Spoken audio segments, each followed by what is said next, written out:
अस्सलाम वालेकुम, मैं हूं कैसर जाफरी और आज आपके साथ मैं मेजर वीडियो शेयर करने जा रहा हूं। इस मेजर वीडियो से इंशाल्लाह आपको बहुत ज़्यादा अफादियत हासिल होगी। और इस वीडियो में हम आपसे शेयर करेंगे पैबंद, जिसे हम इंग्लिश में जॉइंट्स कहते हैं। और ये पैबंद आप लोग भी इस्तेमाल कर रहे होते हैं, लेकिन आप वो पैबंद रॉन्ग इस्तेमाल करो, जो मैं आपको आगे चल के बताऊँगा कि वो आप रॉन्ग इस्तेमाल करते हैं, जिसकी वजह से आपकी राइटिंग में 20% तो वैसे ही आपकी राइटिंग अच्छी नहीं होती।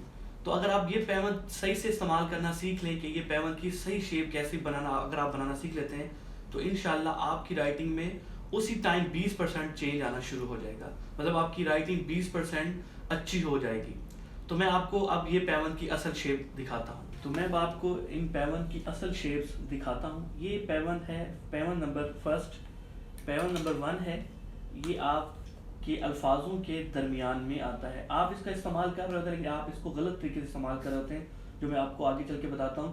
पैबंद नंबर 2, ये शेप इस तरह की होती है, वी शेप है। आप इसको रॉन्ग डब्ल्यू कहते हैं पैबंद को। और दूसरा पैबंद जो है वी शेप की तरह, ये भी अल्फाजों के दरमियान में आता है। और पैबंद नंबर 3, ये अल्फाजों के, ये मद शेप की तरह होता है और ये अल्फाजों के शुरू में आता है।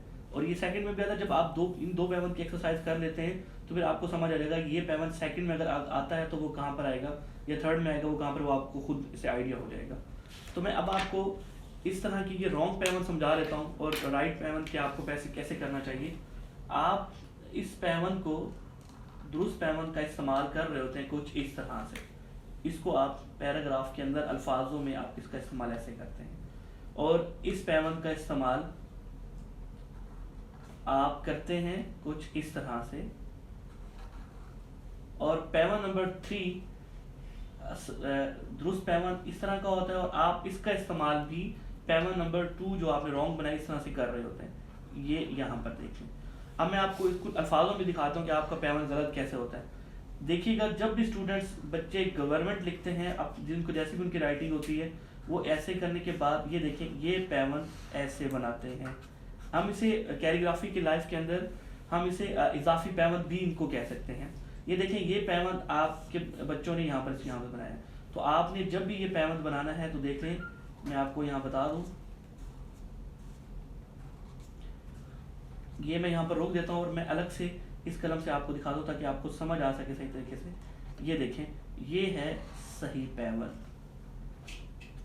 ये देखें, ये पैबंद नंबर 1 का इस्तेमाल आपको यहाँ पर तकरीबन नज़र आ रहा होगा कि हमने इसको ऐसे करना है। ये पैबंद बच्चे जल्दी के अंदर स्टूडेंट्स इसको इस तरह से बना देते हैं, ये बिल्कुल गलत है, जो कि मैंने यहाँ पर लिख दिया कि ये गलत पैबंद है और ये हमारे दुरुस्त पैबंद है। पैबंद नंबर 1 ये अल्फाजों के सेकंड में आता है।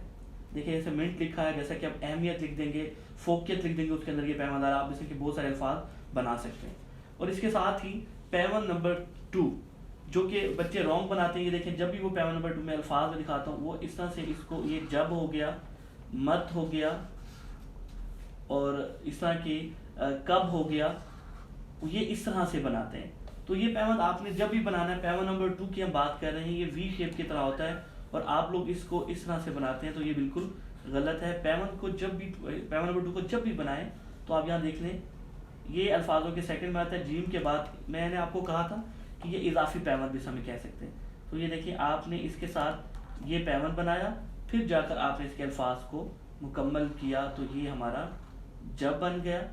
ये देखें, अगर आपको नज़र आ रहा है तो ये एक इजाफी पैबंद, हम इसको यहाँ पे फोकस करा रहे हैं, यहाँ पर इसका काम हो रहा है। आप अगर आप मत लिखते हैं, देखिएगा, आपने मीम के बाद, मीम की आधी शक्ल यहाँ पे ख़त्म हो रही है, आपने इसके साथ इजाफी पैबंद का इस्तेमाल किया, फिर जाकर आपने अपना अल्फाज जो भी है आपने मुकम्मल किया। ये देखें, ये इस तरह से ये चीज़ें बिल्कुल गलत हैं।